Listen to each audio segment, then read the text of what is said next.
अस्सलाम वालेकुम सर। जी वालेकुम अस्सलाम। सर कैसे हैं आप, ठीक हैं? जी शुक्र अल्लाह का। कहाँ जा रहे हैं आप? ये पिंडी इस्लामाबाद। पिंडी इस्लामाबाद जा रहे हैं। कितने की आपने टिकट खरीदी है?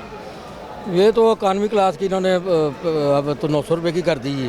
पार्लर जो वो 1800 रुपये है, वो तो सेम जो बसों का किराया है उससे भी महंगे कर और दिए। बिजनेस क्लास की कितनी है अंदाज़? बिजनेस क्लास की तकरीबन यही 1800 है, वो 1600 है। 900 इकोनॉमी की और बिजनेस की 1600। बोला आप लोगों ने 1800।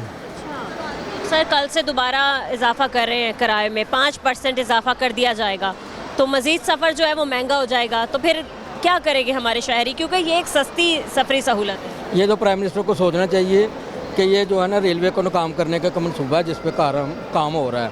ये तो अवामी सफ़र था, इसको तो जो आम जो टिकट है बाहर का बसों का उससे कम होना चाहिए ताकि लोग आसानी से सफ़र कर सकें। मगर यहाँ हर चीज़ ही टिकट के अलावा अगर टिकट कास्ट है तो ये आप स्टॉल चेक कर लें, अंदर जो सर्विंग है उनकी चाय पानी वो डबल रेट पे देते हैं, ठीक है। और अगर उनसे कंप्लेन करें तो वो फिर तो बदतमीजी पे उतर आते हैं। तो ये कहते हैं कि ये तो हमारी पर्सनल ठेके हैं, ये कोई गवर्नमेंट की जिम्मेदारी नहीं है। ये तो गवर्नमेंट की ही जिम्मेदारी है, ठीक है जी। गवर्नमेंट को चेक एंड बैलेंस रखना चाहिए कि एक चीज़ बाहर 50 के यहाँ 80 की क्यों दे रहे हैं, ठीक है जी। मुसाफिरों को दूसरे मुल्कों में सहूलियात दी जाती हैं, लेस दिया जाता है, यहाँ बढ़ा दिया, यहाँ डबल कर दिया जाता है। इसके अलावा सिक्योरिटी की अंकल हम बात करें तो आपको लगता है कि बेहतर इंतजामात हैं सिक्योरिटी के या सफाई सुथराई के?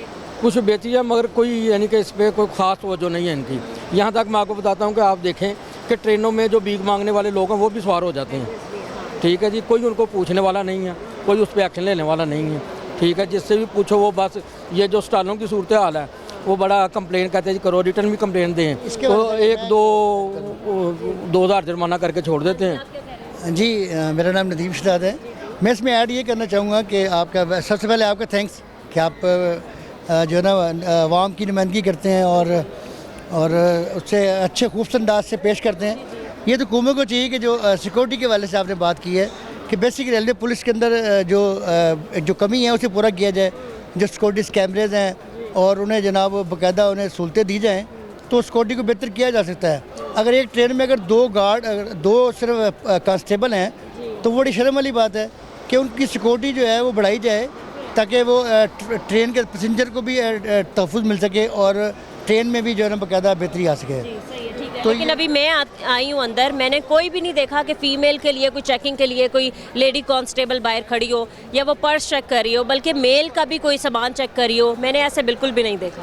एक्चुअली इसकी वजह मैंने आपको बता दी है कि फॉर एग्जांपल अगर आप बाहर जाके देखें तो ट्रैफिक पुलिस वाले रेलवे के मौजूद हैं, वो काफ़ी तादाद में है।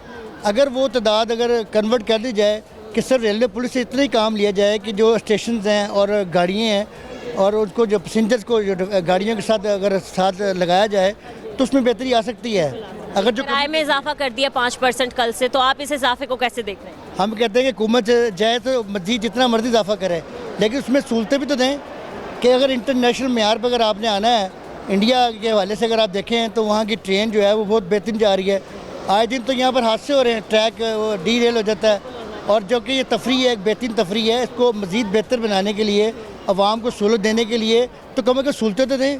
तो वो पैसा जा कहाँ रहा है अगर इतना पैसा मंसूबे पे लगा रहे हैं? और वही हाल है हमारे ट्रैक का भी, ट्रेनों का भी, सिक्योरिटी का भी, सफाई का भी, तो पैसा कहाँ जा रहा है? तो पैसा ये तो वही जवाब देंगे कि जो ऑफिसर्स हैं और जो ये इन्होंने मुआहदे किए IMF से, ये उससे जान छुड़ाएँ और ये खुद मुख्तार आज़ाद ममलिकत बनकर आवाम को रिलीफ दे सकते हैं, वरना ये रिलीफ नहीं दे सकते।